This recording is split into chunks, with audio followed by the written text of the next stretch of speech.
I found this old painting and oh, I'm scared to show you it. We're gonna fix it.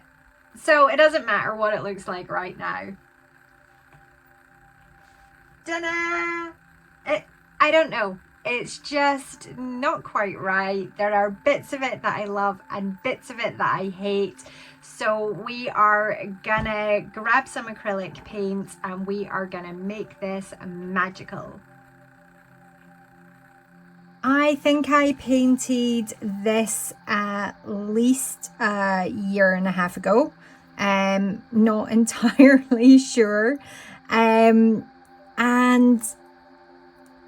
I don't know. There are bits of it that I love. Like, I absolutely love this cherry blossom tree in the background, and I think that's what this painting started out to be.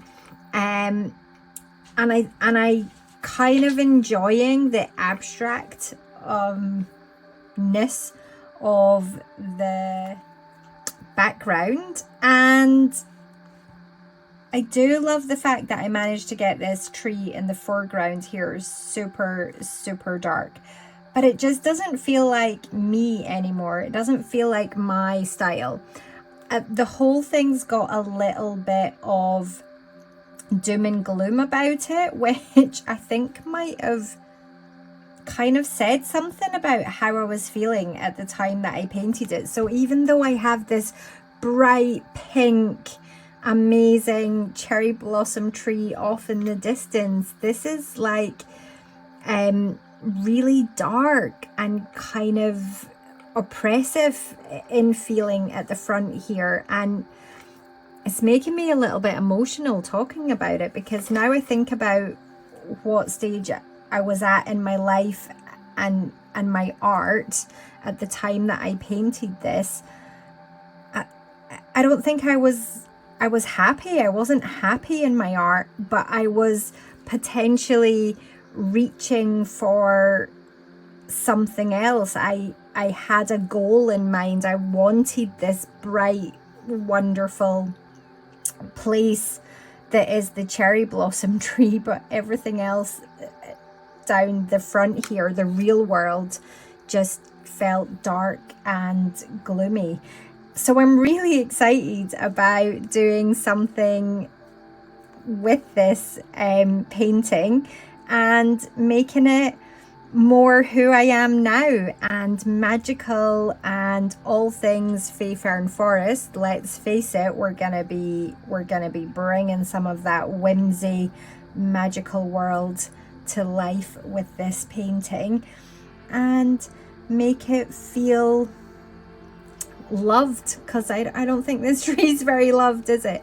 I've just got my usual 10 colors that I like to have to hand, and I will post all of those in the description. So if you want to know exactly the colors that I'm using, one of the hard things actually about this is I don't really know what colors I used to start with, so I'm just gonna have to match on top.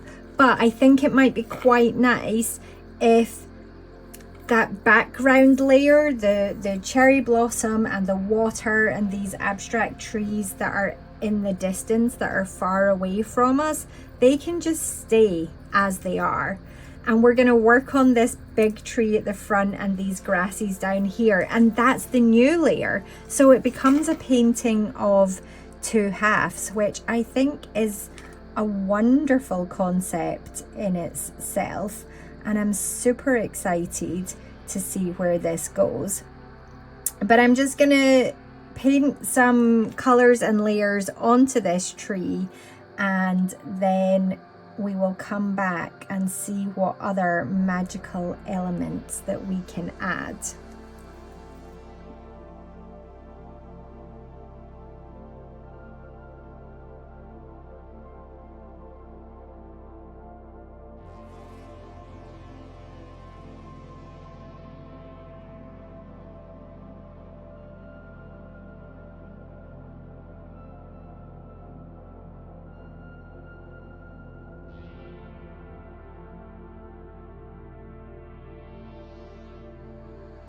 Now I have got a rich base coat of brown on there. It kind of already feels more whimsical, but I need to just add a little bit of life into this tree.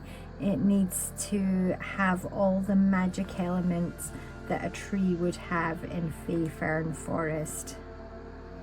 I'm gonna add in some lighter browns along the tops of all of these branches, and then I'll just continue to layer up lots of different browns, maybe a little hint of some mosses growing on this. I really hope that I can save this piece because I love the background with the cherry blossoms so much that it would be a shame if this doesn't work out.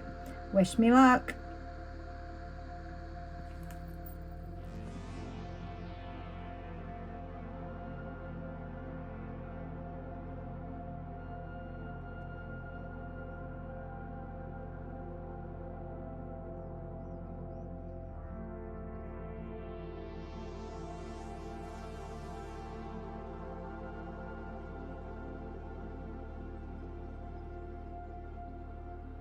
I really wasn't sure if this was gonna work, but now that I've got a base of browns on this tree, I'm kind of super excited with where it's going. And I just wanted to share a couple of little magical tree secrets while I was painting this today.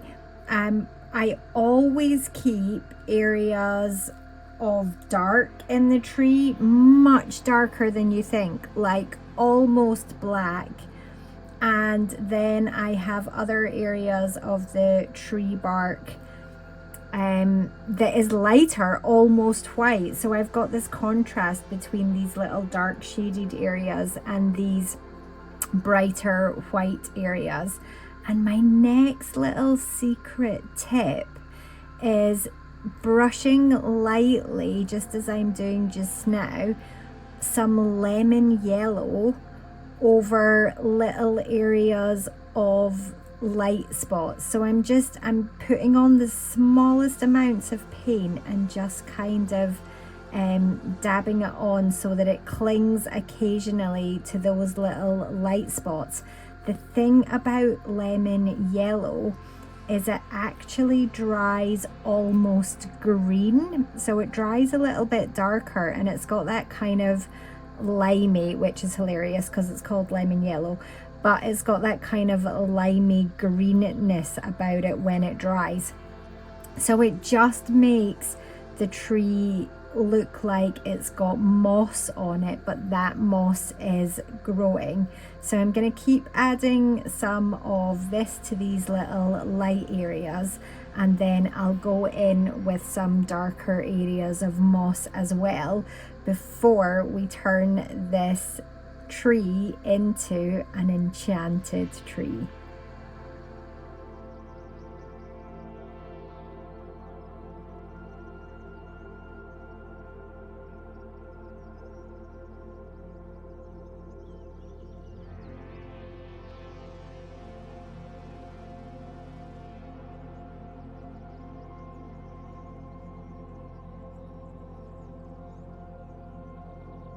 I am so excited with how this is coming along so far and how it's shaping up. I'm still in love with that little magical, whimsical cherry blossom in the background, and I think this tree is just beginning to balance the whole piece. Another little secret about working with these kind of layers is acrylics do dry darker. So I'm going to take a little break. I'm going to let this tree dry off just so that I can see how the colors settle. And then we are going to create complete enchantment with this piece. And then we will do a little bit of work on these grasses too. I'm not sure if I'm going to get this finished today, so I might need you guys to give me some suggestions of what else you want to see on it. but I will return after a little break so we can see how the colours have settled, and we will do some more. So after a quick lunch break, I decided just to do a little bit of work on the reeds and grasses that are in the foreground of this piece. That really dark blue and dark green were just clashing too much with the way that the tree was turning out. There might be work to do on this area in the future, but it was really hard to get a feel for the piece and how it was balancing out in terms of tones. So just added lots and lots of little bits of green to this just to pull it back and make it blend a bit more into the background. It is beginning to feel and look like Faefern Forest. I think there is still more to do on this piece, and I am absolutely open to suggestions. I am going to add some leaves to this tree just because we can't have all of that magical blossoms going on in the background and then this tree in the foreground here is bare and in winter. So we're going to add some spring buds, and then we are going to sprinkle some extra glowing magic into the tree and make it an enchanted tree. But I still don't think this piece is going to be finished today. I think we're going to have to come back for a part 2 on this one. So please do leave suggestions in the comments and let me know your fantastic ideas for how we can add some extra sprinkles of magic to this one.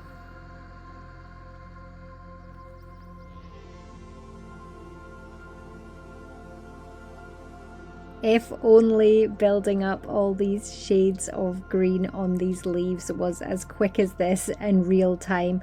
I have to say, after painting many 7x7 canvases, it does feel like it takes a long time and a lot of effort to paint something that is this big. I decided to tone down those front grasses with a little bit of brown before sprinkling some fairy dust onto the tree.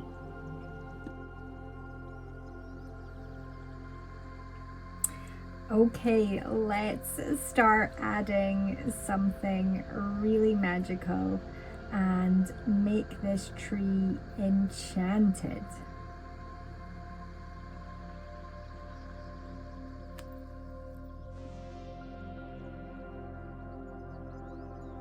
One of my most favorite things to do with a tree is to add a little flight of stairs up to a door and then fill it with warm glowing windows. However, do let me know if you think this should have a little wooden door on it instead of just an open portal, or whether you like the glow coming from inside. I also added some peachy pink flowers just to help balance this piece for now, but I'm still not entirely sure if it is finished or not, so please do let me know your thoughts. I'm so excited to share this with you. I think it is looking amazing so far, and I don't know whether to work on it more. Please do let me know in the comments if you want to see a part 2. Maybe we add some fairy lights, we could add more detail to this flower meadow, possibly a little fairy portal as opposed to a fairy house that we've got over here. We could have a little fairy portal, we could have more flowers there, maybe we could add a mushwood, we could have some hanging lanterns or strings of fairy lights or something in the tree. But I had to stop for today. It is good to sit with a painting for a while, let your brain kind of mull it over, see what you think of it, and then come back to it. So let me know if you do want a part 2, but for now I am so delighted with how this turned out. I cannot believe just the difference between the start and the finish of this piece. It has been a magical journey so far, and I think there might be more to come.